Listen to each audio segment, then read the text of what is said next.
کیا جاتا ہے کہ جب سے دنیا وجود میں آئی تب سے مکہ مکرمہ حرم ہے۔ اس کی سرحد کا سب سے پہلے تعین کرنے والے حضرت ابراہیم علیہ السلام تھے۔ حضرت ابراہیم علیہ السلام نے حضرت جبرائیل علیہ السلام کی ہدایت کے مطابق برجیاں نصب کی، یعنی کہ سرحد کی نشانات علامات نصب کی۔ اس کے بعد نبی پاک صلی اللہ علیہ وآلہ وسلم نے فتح مکہ کے ساتھ حضرت تمیم بن اسد کو ان برجوں کو یعنی کہ بارڈر کی علامات کو اثر نو تعمیر کرنے کا کہا۔ آپ کے بعد حضرت عمر فاروق رضی اللہ عنہ نے اپنے دور خلافت میں 4 قریشیوں کو اسی کام کے لیے مقرر کیا۔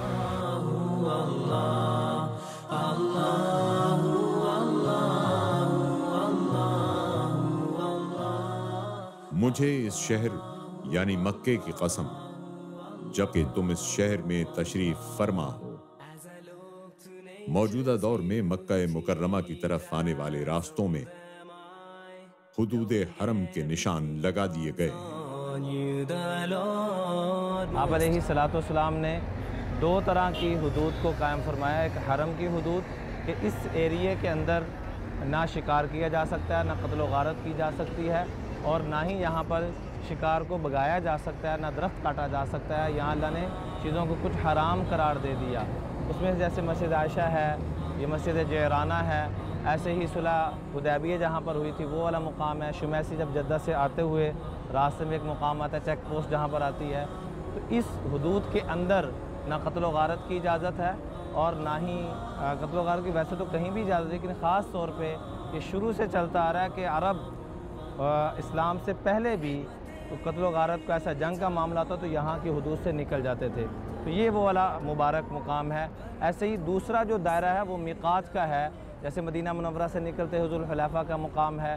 مختلف جگہ پر آپ علیہ السلام نے اس کو مقرر فرمایا، اور یہاں کے متعلق آپ علیہ السلام نے فرمایا کہ اللہ جل جلالہ نے ان اللہ حرم مکہ، مکہ کو کے اندر کچھ چیزوں کو حرام قرار دے دیا۔ فلم تحل لأحد قبلی ولا تحل لأحد بعدی، نہ میرے سے پہلے وہ چیزیں حلال تھی نہ میرے بعد وہ چیزیں حلال ہوں گی۔ اللہ نے صرف میرے لیے خاص طور پہ جنگ کرنے کو کچھ دیر کے لیے حلال قرار دیا، تو یہ اس حدود کے اندر یہ جگہ ہے۔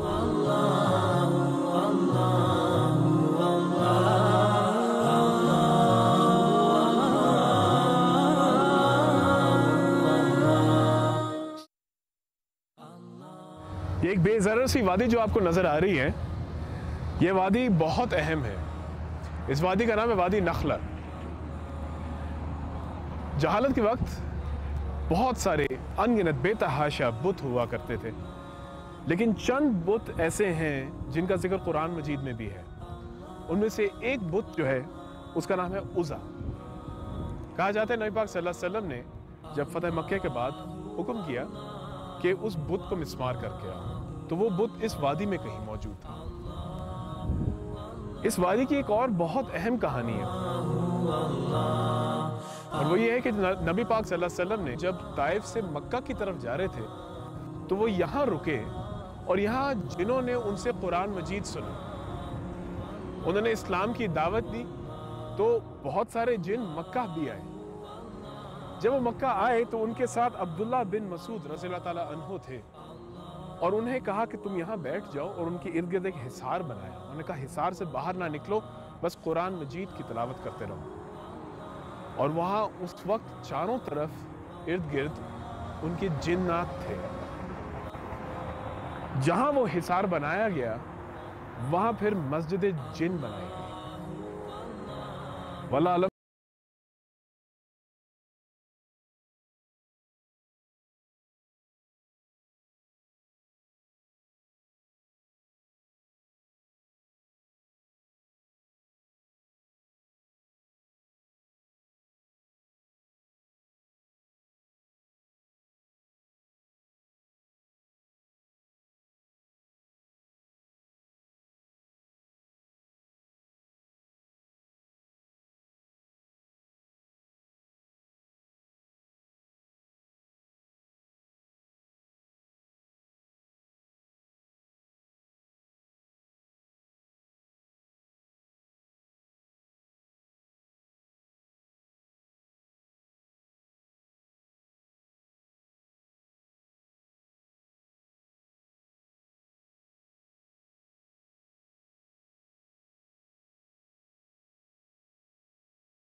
یہ وہ مبارک مقام ہے جہاں پر شیطان کو کنکریاں ماری جاتی ہیں اور شیطان سے اپنے غصے کا بیزارگی کا اظہار کیا جاتا ہے۔ اس کے قریب میں مسجد خیف ہے جمرات کے بالکل ساتھ، اور یہی وہ جگہ ہے کہ جہاں نبی کریم صلی اللہ علیہ وسلم کا مینا کے موقع پہ خیمہ بھی تھا، اور آپ علیہ الصلاۃ والسلام نے اس کے متعلق فرمایا صلی فی المسجد 70 نبیہ، کہ اس مبارک مسجد کے اندر 70 سے زیادہ انبیاء علیہ الصلاۃ والسلام نے نماز پڑھی، اور ایک روایت میں آتا ہے فی مسجد الخیف 70 نبیہ، یہ وہ مبارک جگہ ہے، یہ وہ مبارک ایریا ہے کہ جہاں پر 70 سے زائد انبیاء علیہ الصلاۃ والسلام مدفون ہیں۔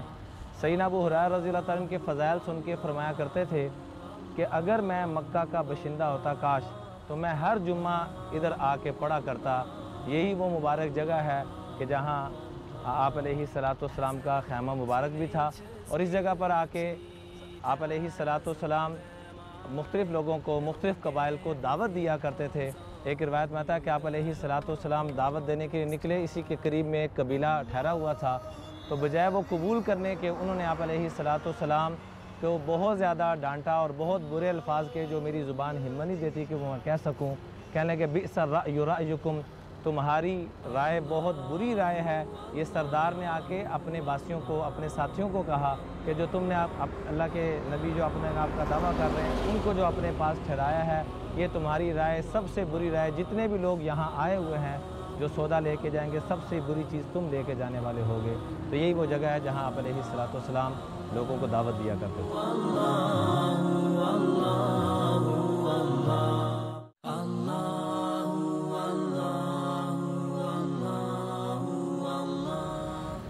ہم اس وقت مسجد تنعیم میں موجود ہیں۔ زائرین یہاں پر عمرے کا احرام باندھنے آتے ہیں۔ چونکہ مسجد حدود حرم سے باہر ہے اس لیے اسے میقات قرار دیا گیا۔ اس مسجد کا نام مسجد عائشہ بھی ہے، وہ اس لیے کیونکہ حضرت عائشہ رضی اللہ تعالیٰ عنہا نے حجۃ الوداع کے موقع پر عمرے کا احرام یہیں پر باندھا تھا۔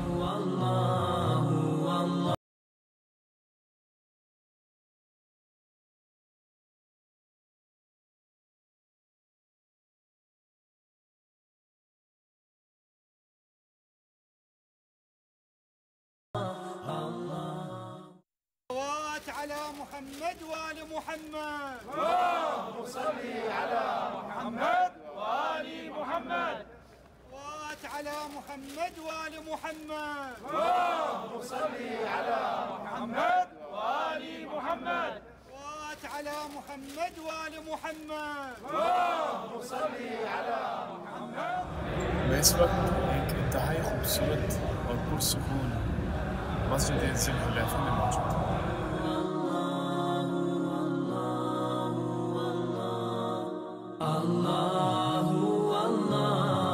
اس مسجد کو مسجد شجرہ بھی کہتے ہیں۔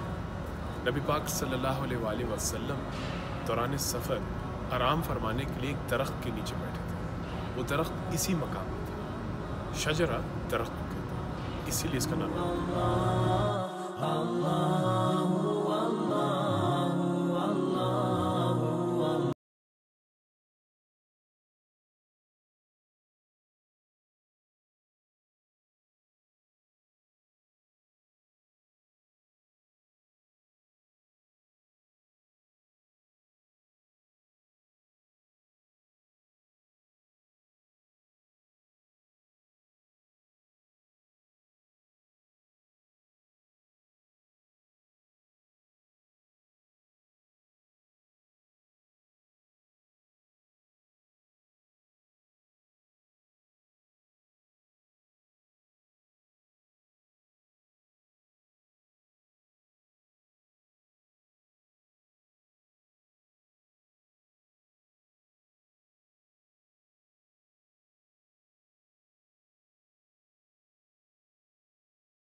کو پکڑا اس میں تقریباً 6000 کے قریب تھے۔ اس میں آقا علیہ الصلوۃ والسلام کی رضائی بہن حضرت حلیمہ کی جو بیٹی تھی حضرت شیمہ، وہ بھی جب ان کو پکڑا گیا وہ بھی قیدیوں میں آئی، تو انہوں نے پکڑتے ہوئے صحابہ سے کہا کہ تمہیں پتہ ہے میں کون ہوں؟ جی آپ کون ہیں؟ کہ میں تمہارے آقا صلی اللہ علیہ وسلم کی بہن ہوں۔ تو آپ علیہ الصلوۃ والسلام کے پاس لے کے چلے گئے، تو آپ نے فرمایا تمہارے پاس کوئی نشانی کوئی علامت ہے؟ تو انہوں نے بچپن کی کچھ علامات بتلائیں اور یہ بھی بتایا کہ یا رسول اللہ میں تو آپ کے لیے بچپن میں بڑی دعائیں کیا کرتی تھی اور اللہ سے یہ مانگتی تھی کہ اللہ میرے بھائی کو پورے مکے کا پوری دنیا کا سردار بنائے، یا ربنا ابقِ لنا محمدا حتی اراہ یافعا و امردا ثم اراہ سیدا و مسودا، پوری دنیا کی سرداریاں اس کو عطا فرمانا۔ آپ علیہ الصلوۃ والسلام کی آنکھوں میں خوشی کی وجہ سے آنسو آ گئے اور اپنی چادر بچھا کے اپنی بہن کی تعظیم دی اور تکریم کی۔ اور آخر میں یہ بات عرض کرنا چاہوں گا کہ جیسے آقا علیہ الصلوۃ والسلام نے اپنی بہن کو تعظیم اور تکریم دی اور اتنا مال دیا کہ ان کو راضی کر دیا، اور ایک حدیث میں فرمایا کہ جو انسان اپنی بہنوں اور بیٹیوں کی وجہ سے زندگی میں کسی موڑ کی وجہ سے کوئی تکلیف برداشت کر لے، من ابتلی من هذه البنات بشیء کن له سترا من النار، اس کے پاس کوئی نیکی بھی نہ ہو اس کے لیے جنت میں جانے کے لیے یہی کافی ہے۔ اس لیے خدا را کبھی بہنوں کو اور بیٹیوں کو بوجھ نہ سمجھیں، یہ رب کی بہت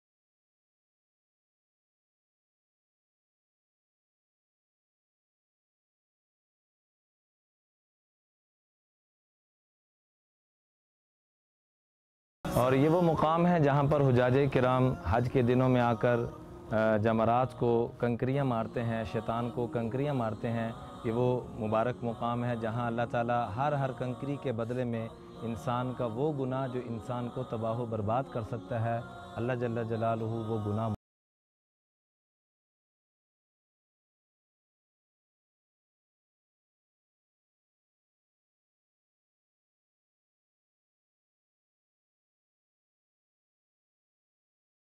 حضرت ابراہیم علیہ السلام کو اللہ نے جب بھی آزمایا وہ پورے نکلے، ہر امتحان میں سرخرو ہوئے۔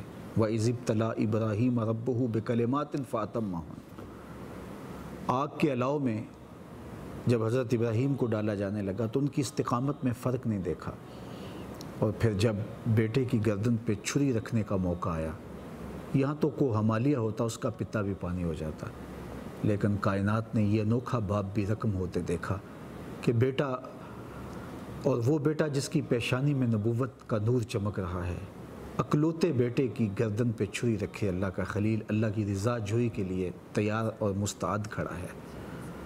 کائنات دم بخود ہے، چشم فلک حیران ہے کہ یہ کیا ہونے والا ہے۔ آج رب نے بھی تو فرشتوں سے کہا ہوگا کہ جب میں حضرت انسان کو بنانے لگا تھا تو تم کہتے تھے کہ عبادتیں ہم کرتے ہیں، انسان تو فساد کرے گا، دینگا مشتی کرے گا، شر پھیلائے گا۔ آج میرے بندے کی صدا کو بھی دیکھو، میرے نام پر اپنے بیٹے کو کس طرح ذبح کرنے کے لیے آمادہ ہے۔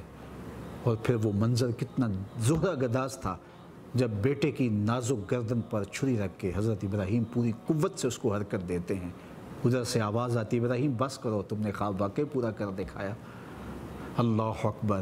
اور اللہ نے ان کے بدلے میں ایک جانور، ایک دمبا بھیج دیا جو ان کا فدیہ بن گیا، اور وہ ذبح عظیم کی صورت کے اندر قیامت تک حضور حضرت ابراہیم علیہ السلام کی سنت باقی رہے گی۔ برکتوں سے دامن بھرتا ہے تو